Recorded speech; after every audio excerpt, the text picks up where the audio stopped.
Okay, just want to finish off all that stuff about the emissions trading scheme, emissions tax, emissions standard by mentioning a couple of the comments. This EV emission standard stuff just keeps writing itself. You could continue to go down that rabbit warren for as far and as long as you like. Every day, something new. Even on Saturday afternoon, just gone 25th of May 2024, I come out and on the TV, some chaps driving their EV across the Nullarbor. They'd stopped at that new charging station there.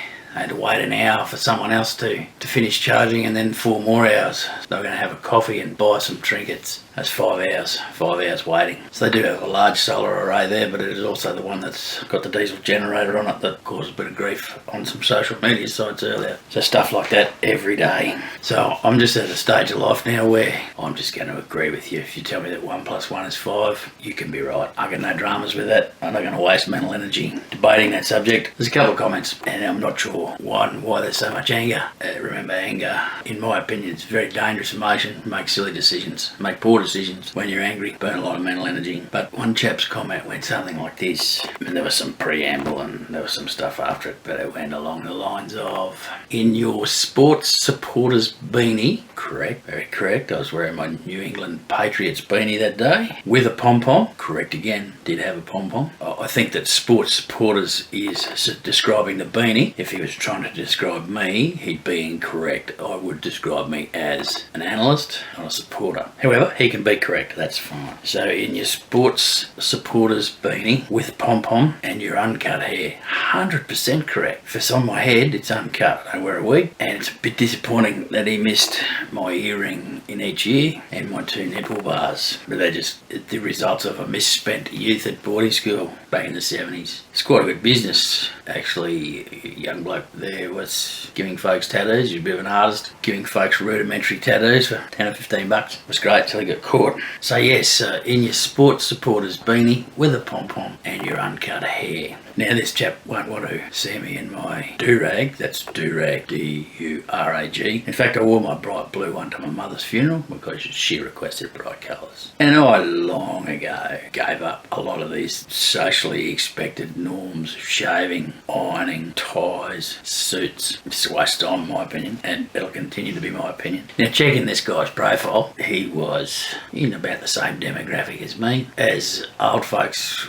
we probably rightly have a reputation of being angry old folks, and it troubles me greatly. I don't know what there is to be angry about. I just don't get it. And you do burn an enormous amount of energy being angry. So there's no point. And look, I'm always going to wear something on my rather large and odd-shaped head. And today we have the Big Freeze 10 beanie, which is about supporting research into MND, or motor neurone disease. Having seen a few people die from MND, happy to assure you it wouldn't make my top 10 list of things to die from. In fact, it's way down near the bottom. There's nothing pleasant in that death at all. Nothing. There are many other things I'd rather pass to the furnace from than MND.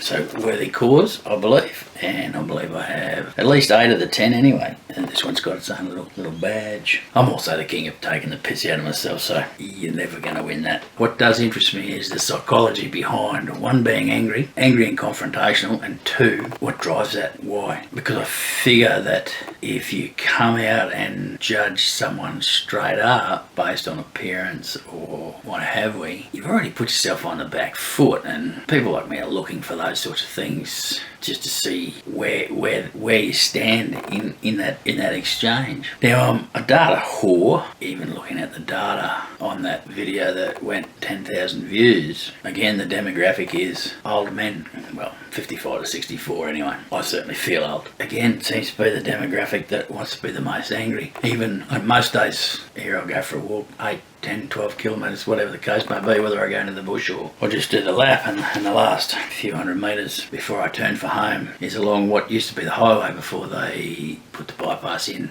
and now it's just a road, connecting road. And I walk up on the road, it's got 1.5 to 3 metre shoulders, and by shoulder I mean outside the white line. I'm walking on the right hand side of the road, so that the traffic on the left is closest to me. I what my mother told me, but that's the correct place to be. You don't want traffic closest to you to be coming from behind. And I notice people, I watch people, most people heading off to work or whatever, might give me a bit of a wave or don't even look, but a majority of the older folks, and they look angry to start with. They've got the scowl, sitting up hunched over the steering wheel, gripping the steering wheel tight, glare at me. And as they pass, they whip that head around. And look, when you get into your 60s, and be careful you don't fracture your spine whipping that head around like that. You'll end up hurting yourself. Maybe I'm wrong. I don't know. I'm happy to be wrong. But it's a particular demographic that seems to have an issue with me walking on the highway just by their reaction. So the other comment that it all brings to mind is, chap put a video up months ago, and the guy was from America, and he said, it's great being retired,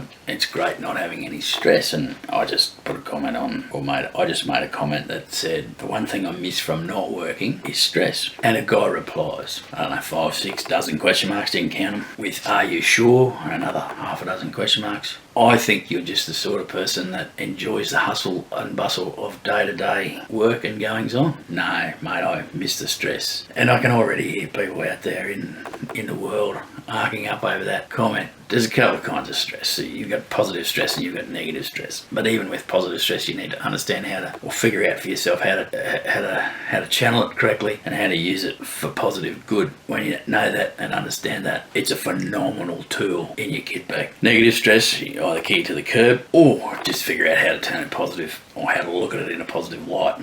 But no question, I miss the stress. A lot of people won't understand that, which is fine. You don't have to like it. Nobody has to be the same as me. It would be a very weird and boring world if everybody was the same as me. Glad I've finished that 41-minute video. I doubt anyone will watch it. It's another piss poor production. We were going to call this channel Piss Poor Productions. I'm a bit of a joke with one of my kids, but we thought the viewing demographic may not like that either. However, there's a lot of things I could do with Piss Poor Productions, but I won't talk about that here. And hopefully that closes off the emissions tax things. I've got a couple other things to talk about, cars and batteries and things, but we'll do that later. Next thing I want to talk about is where your egg money's going. Some of your egg money. And as someone that worked for the business I'm going to talk about, and reasonably up the chain in management, I was pretty close to it. So going to talk about how your egg money, or some of your egg money, is going to pay Canadian pensions. Look out for it. I'm going to make that soon.